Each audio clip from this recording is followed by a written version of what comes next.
Union Budget for the year 2021-22. About the general budget as principles and methods of preparation we discussed during the last session.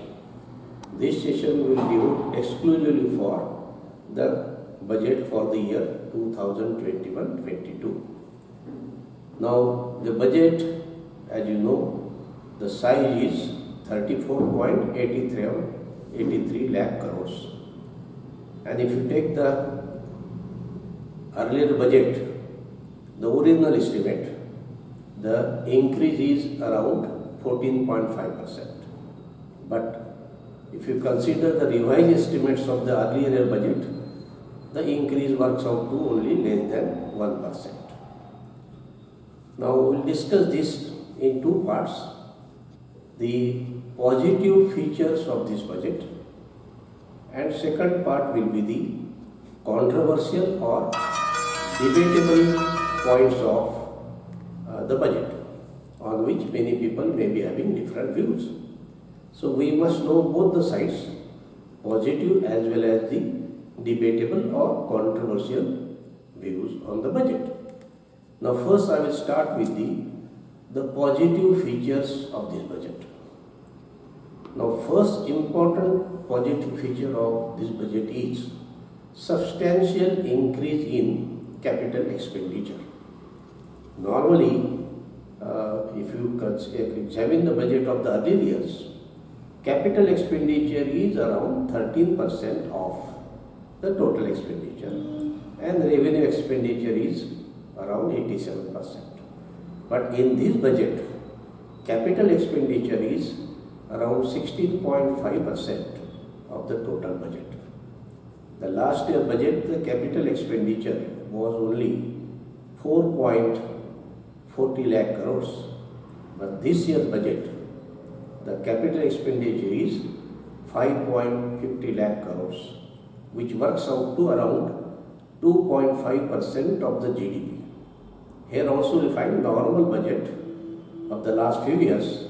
The capital expenditure is around 1.6% of the GDP. But this year's budget, the cash capital expenditure is around 2.5% of the GDP. This is the most the important features of this budget and can be said to be the important parameters. Now, second is about how to raise the resources required for the capital expenditure. Now, one of the method adopted in this budget is monetization of the land asset. As we all know, government departments as well as the central public sector enterprises, they own large area of the vacant land. Now all these vacant lands are today practically unproductive. These lands can be monetized by way of selling or by way of leasing. Government can raise crores of rupees by this method, and the same amount can be used to satisfy the capital expenditure. So I think this is a most important novel approach adopted in this budget, and for this purpose it is proposed in the budget to set up a special SPV, special purpose vehicle. A separate company will be set up for this purpose, and that company will identify the lands and take necessary measures to dispose of the lands by way of sale or by way of leasing out. Third is about the DFI, Development Financial Institution. Now, as you know, earlier the first DFI was the Industrial Finance Corporation of India, which was set up in 1948, and thereafter the Government of India set up IDBI and many other DFI, which were later on became the Universal Commercial Banks.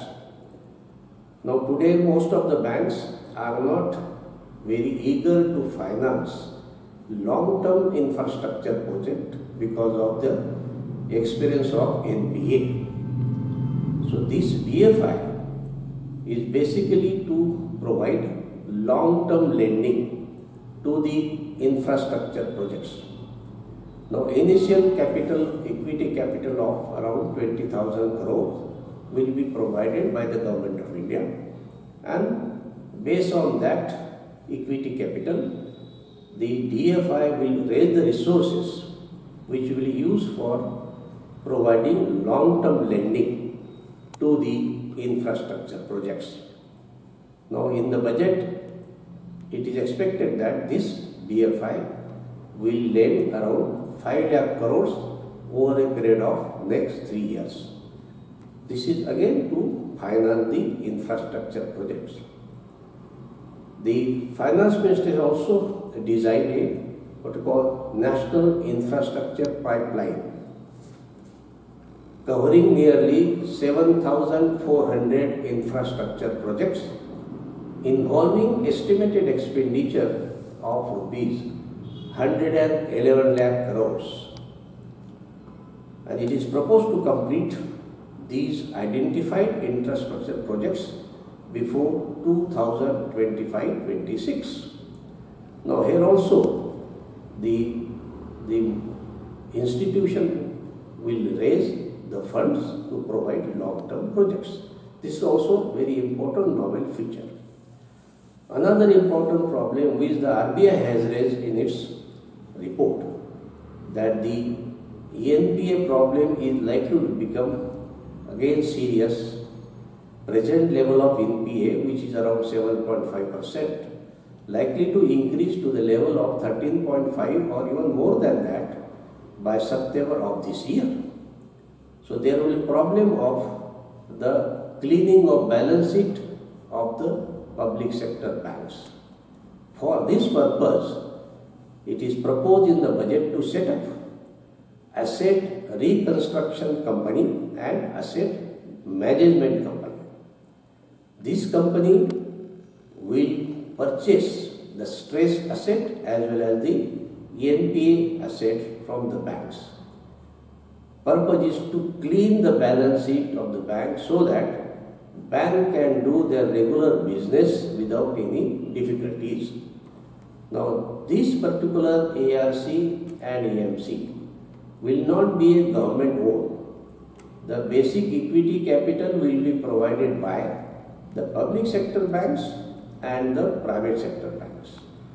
This ARC and AMC will purchase the NPA and stress asset at the rate which will be the value of the asset minus provisioning already made by the bank, and then the ARC will take necessary effective steps to resolve those NPA accounts over a period of time. So this is also very important steps proposed in the budget for the purpose of ensuring healthy growth of the bank. Another important feature is increase in RIDF, Rural Infrastructure Development Fund. Now last year it was only 30,000 crores. This year this has been increased to 40,000 crores. Entire budgeted amount goes to the NABARD, and NABARD will provide loan to the state government for the purpose of executing various agriculture infrastructure projects. So this substantial increase in RIDF provisions is also can be considered as noteworthy feature of this budget. Operation Green scheme, which was launched last year, and last year it covered only 3 crops, that is the potato, onion and tomato. Now this year it is proposed to cover all perishable crops. Now purpose of the Operation Green is to ensure agro-processing and to create value chain in respect of perishable product. I think this particular scheme is very important because as we read in newspaper every year, there is serious problem of price fluctuations in respect of many of the perishable crops. farmers are many times required to throw their produce on the street because even they cannot recover the cost of transportation out of the value they realize in the market. So this Operation Green scheme is very important and needs to be strengthened. Then there is for the first time we are seeing that there is a reduction in revenue expenditure by 3%. Normally, revenue expenditure is very rigid and it has an inherent tendency to increase very fast. But for the first time in this budget, we see that there is a reduction in the revenue expenditure by 3%. And because of that, the budget government could increase the capital expenditure by more than 34%. So there is a direct link between reduction in revenue expenditure and increase in the capital expenditure. If government fails to achieve the target of 3% reduction in revenue expenditure, automatically it will be difficult for the government to achieve the target of 34% increase in the capital expenditure. This point needs to be kept in mind. Another feature of the budget is the setting up of modernization fund for defense and internal security. It will be a non-lapsable fund and it will be part of public account of India. To begin with, there will be around 2.38 lakh crore in this particular fund and it will be used for modernization of the defense equipments, defense operations. This is something very important feature of this budget. About the railway, very ambitious program has been included in the budget, that is the electrification of railway tracks. Today the percentage is around 71%.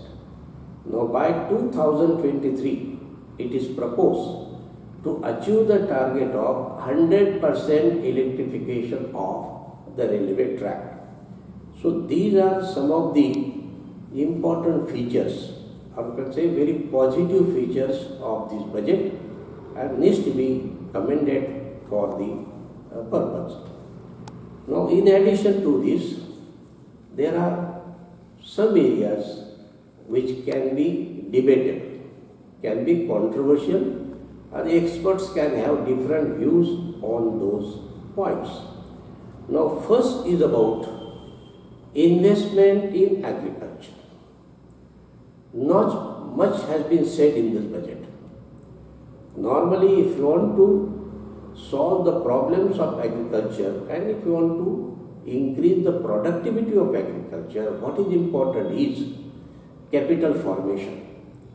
Unless we increase the rate of capital formation in agriculture, the problems will not be solved.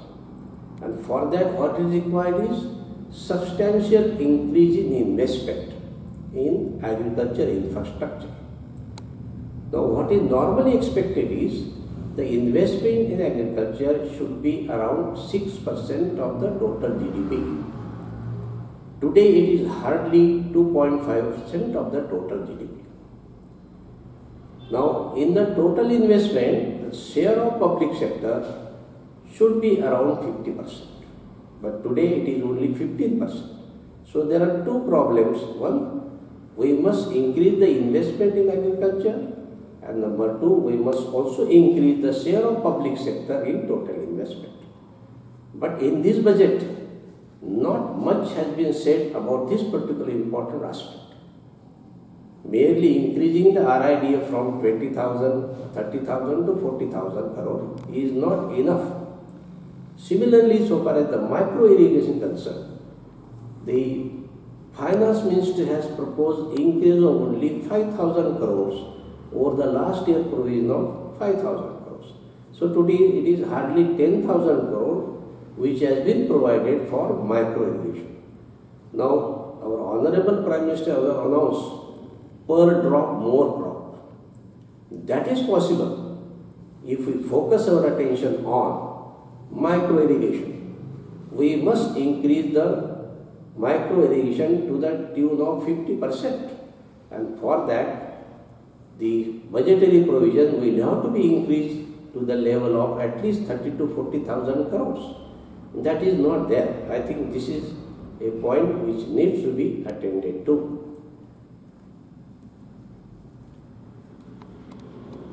Doubling the farmer's income. The same point has been again repeated. Now, the target of the government is to double the farmer's income by 2022. The program started from 2017. It was basically for 6 years program. 4 years already lapsed, gone. Only 2 years are left. The budget does not indicate any roadmap how government is going to achieve the target of doubling the farmer's income. Only 2 years are left. We do not know where we stand with reference to the basic income of the farmer, which was for the year 2015-16. So that particular aspect again needs to be highlighted in the budget. Now in last year also government has announced a infrastructure investment plan of 25 lakh crores for a period of 5 years. That was only for agriculture infrastructure. Now nothing is said in this budget about that plan. Budget should have provided some kind of a roadmap for achieving the goal of 25 lakh crore investment in agriculture infrastructure. So that point needs to be gone into. Now about privatization of the 2 public sector banks and 1 insurance company. There can be 2 views, whether it is desirable to privatize the public sector banks or we should strengthen the public sector bank. But it appears that now government has decided to privatize majority of the public sector banks. Reason given by the government is these banks require lot of funds for their recapitalization, which the government is not in a position to provide. And without recapitalization, banks cannot grow because that is the basis. So there can be 2 views whether we should go for the privatization of public sector banks or we should not. But what I feel, we should strengthen the public sector banks because most important programs of the government are always implemented by the public sector banks and not by the private sector banks. If you take the example of Jana Dhan Yojana, 90% of the program is implemented by the public sector bank and not the private sector banks. So private sector banks are generally reluctant to implement the government programs because of fear of NPA. Now this aspect needs to be examined in detail. Now heavy borrowing. Now this budget provides the fiscal deficit of 6.8% of GDP and the revenue deficit of around 5.2% of GDP. The fact envisages a target of fiscal deficit of 2.5% of GDP plus minus 0.5% escape clause. Now when we compare this target, the present level of fiscal deficit is very high, that is around 6.8%. Of course, in the budget government has provided some kind of gliding map so that by 2025-26 the fiscal deficit will come down to the level of 4.5%. Many people say that even this level of fiscal deficit is not sustainable for the Indian economy. Anyhow, this can be an issue, a debatable point. Now about the FDI in insurance sector. Now government has proposed to increase the FDI in insurance sector from 49% to 74%. Many people are not in favor of this particular increase. It's a question of safety of the investment of the Indian people. We do not know because it is not going to create the permanent capital asset. It's a monetary transactions. So if the company disappears or goes in liquidation, it will be difficult for the public to get back their insurance money. So that particular needs to be re-examined. Insurance sector, FDI. Now, in this particular budget, what I find that the provisions for social sector schemes has not been increased substantially. In many cases, it has been kept at the same level that it was last year. Particularly, provisions for the welfare of scheduled castes, welfare of the scheduled tribe, welfare of the OBC, welfare of the women. So all these schemes which are very important to improve the Human Development Index. As we all know, we are at 131 position amongst 189 countries. Since last 30 years, we could improve our rank from 130 to 131. So there is need to give focus attention to the improvement of SDI, and that is possible if we spend substantial amount on social sector schemes, particular welfare of those who deserve special attention. About national education policy, now this already implementation has started. This policy is for 20 years starting from 2020 to 2040. It is proposed in that policy to increase the expenditure on education from less than 4% to the level of 6%. In this budget, there should have been corresponding increase in the budgetary provision for the education. But the figures reveal that not much increase has been provided for the funds on education. That is also an important point. About the health, a lot has been said in the budget that there is a 137% increase in the provision for health in this budget. But fact is that if we exclude the budgetary provision for water supply and sanitation, the balance left, there is not much difference. The provision for health and family welfare in the last year was around 77,000 crores, and this year the provision is around 79,000 crores. The increase is very marginal. Whatever increase has been shown in the budget, that is on account of increase in the provision for water supply and sanitation, and again because of the recommendations of the 15th Finance Commission. So therefore the correct analysis of the provision reveals that there is not much increase in the allocation for health and family welfare. I think that point needs to be considered and examined in detail. About MNREGA, Honorable Finance Minister has not uttered a single word in her speech about the MNREGA. Last year, total expenditure on MNREGA was around 73,000 crores. This year provision, there is no increase in the allocation for MNREGA. MNREGA is a very important program, not for providing employment to the rural unskilled people, but also for creating durable and productive asset necessary for agricultural growth. Now the cess, now government has proposed the agriculture infrastructure development cess on various items. Now cess is a tax for a specific purpose. It is there for creation of infrastructure in agriculture. But the budget does not give any roadmap how this money is going to be spent for improving the agriculture infrastructure. There is an increase in RID from 30,000 to 40,000 crores, but that is a normal increase. What about this new cess? How it is going to be spent?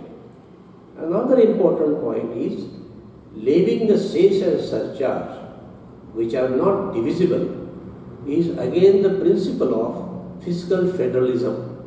So therefore, government should not resort to the approach of adopting cess and surcharge, because by that the union government deprive the people, deprive the state from the sharing of the tax revenue. About the recapitalization of the public sector tax, provision made in the budget is only 20,000 crores, which is not enough. Even we presume that the 2 banks will be privatized, but 10 banks will be left, and 20,000 crores is not enough to ensure the capital adequacy ratio and amount required for that purpose. About the railway is facing a serious problem of operating ratio. Operating ratio must be minimum, preferably it should be less than 90. But today it has crossed 98, means out of 100 paisa railway earns, 98 paisa is spent on its maintenance and operations. Hardly 2 paisa is left for the developmental programs. So therefore the most important serious problem before the Indian Railway is how to bring down the operating ratio. Unfortunately, in this budget, nothing has been said about the operating ratio, and measures proposed to be taken to bring down that ratio to a reasonable level. Now, tax GDP ratio. Tax GDP ratio should be at least around 12% of GDP. I am talking about the union tax GDP ratio. Now, few years back, we had reached the level of 11.5%. But this year's budget, the tax GDP ratio has been shown below 10. I think for a fiscal consolidation, tax GDP ratio is very important. Fiscal consolidation basically aims at reducing the fiscal deficit, revenue deficit, and at the same time improving tax GDP ratio. But in this budget, this ratio has come down below 10, which is not a good sign for the healthy financial position. So these are some of the points which needs to be examined detail, and different people may have different views on this, what we call debatable point or controversial point. But by and large, this budget has tried its level best to solve the major problem before the Indian economy. And this budget has been prepared under the background of what we call the corona, which brought down the Indian economy by minus 7.7%. So keeping in view the background of this particular budget, I think government has made very sincere and serious efforts to bring the economy on track and to give a great push to the economy so that we can achieve the ultimate goal of $5 trillion economy as early as possible. I don't think we will achieve that goal by 2025 because already we have been pushed back by 2 years. So hopefully by 2027-28 we may achieve our ultimate goal of making Indian economy a $5 trillion economy. And this budget can be said to be a step in that direction. This is how in general the budgetary analysis is.